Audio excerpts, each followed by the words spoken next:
When Carrie first told me about the memorial today on the 6th of April, their wedding anniversary, I actually started at Thomas Cook the exact same day, and it's also the anniversary of the declaration of Arbroath, which is a very important day. I didn't think I could be there because of the timing and things, but I knew I wanted to do a video before Carrie even mentioned it, so you know, great minds think alike. Seems fitting to start here. This is the church where Graham and I got married on the 3rd of May 2003, and Brian very kindly agreed to be our cameraman. When he came in, he was all decked out obviously in his kilt, and if we had a professional videographer, then the organist wanted a fee for the Actors Union, and Brian said, no, I'm not a professional, but he captured the whole day and evening, and you know, we're really grateful for that.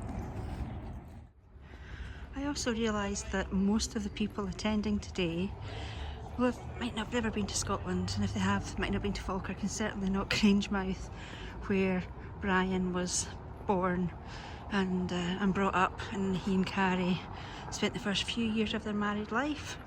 So I thought I would just bring you down the high street. That's the famous, get it in picture, famous Falkirk steeple. It used to be a jail back in the day. It was a booking office where you could book shows, and now you can go in it, I think, a couple of days a week. I went up it one day, in September. They have a scheme called the Doors Open Days in Scotland, and you can go into all sorts of buildings that are normally closed to the public. So I thought I would just bring you along Falkirk High Street. No matter what picture you see of Falkirk, no matter the year, you'll always see the steeple.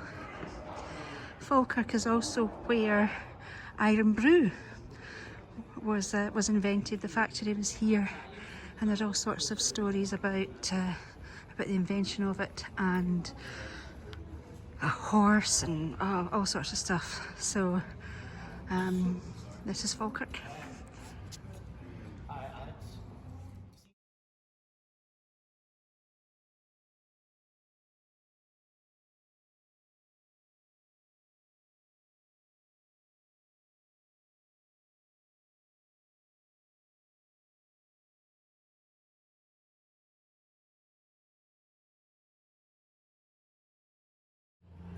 Okay, I'll read this because the light is... oh, it's a lovely sunset.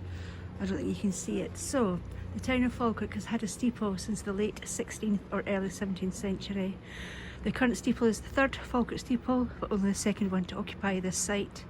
In 1812, Glasgow architect David Hamilton was commissioned to design a new steeple. Building work began in 1813. The ground floor originally housed a shop.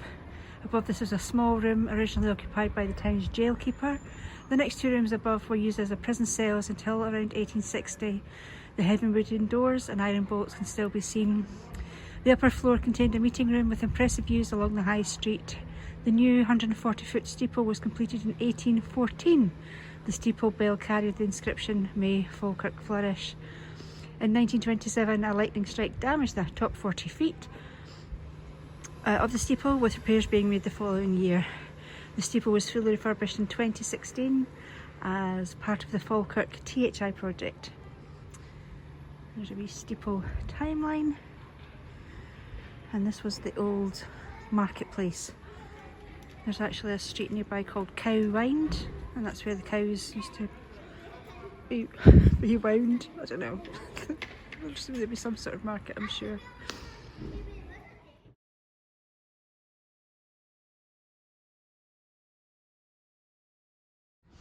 This is probably the oldest pub in Falkirk. It's the Wheat Sheaf Inn.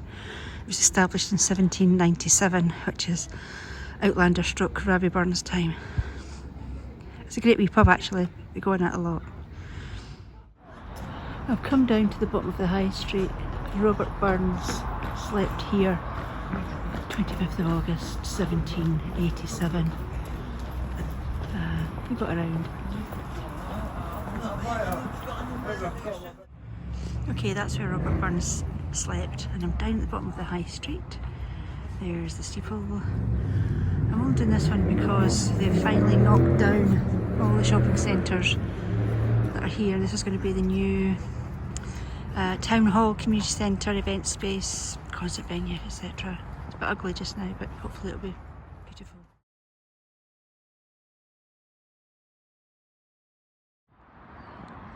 Carrie, I'm not sure if you'll recognise this house.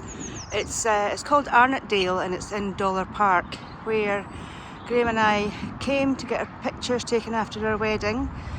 You were there with my mum and Uncle Uric, and Brian was our videographer. He very kindly offered to do the video for our wedding. He was there all day, and it's a really special memory of our day. So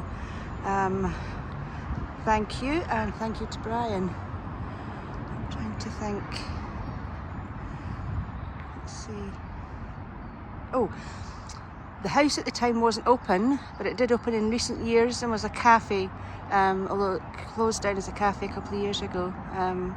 But this was it's Dollar Park, and the park was gifted to the people of Falkirk by Robert Dollar, who I think moved to the States, but I'll need to double check that.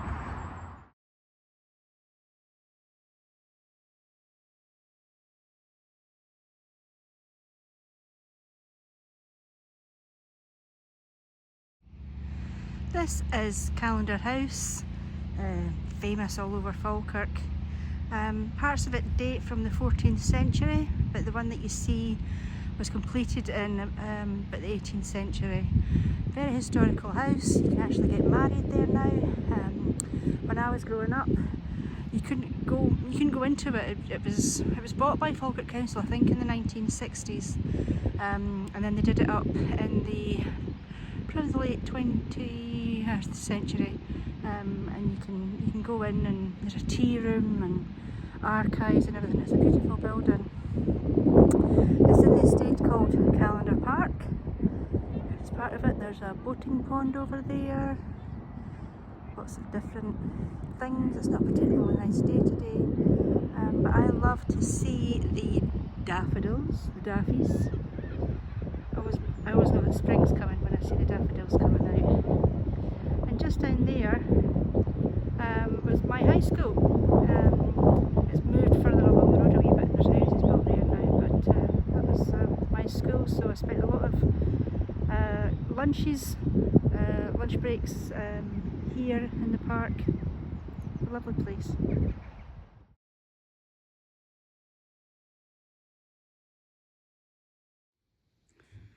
This is the kitchen in Calendar House. Traditional yellow. Lots of iron, and it was used as a site or a set in Outlander. And Claire killed, I can't remember who she killed. She killed somebody, but it was here.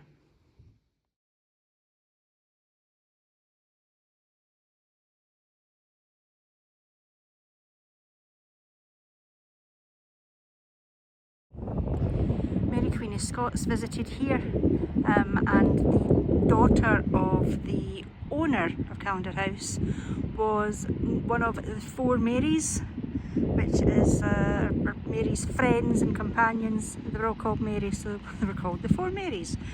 And there's actually a pub in Linlithgow called the Four Marys. Mary Queen of Scots was born in Linlithgow, which is just along the road that way.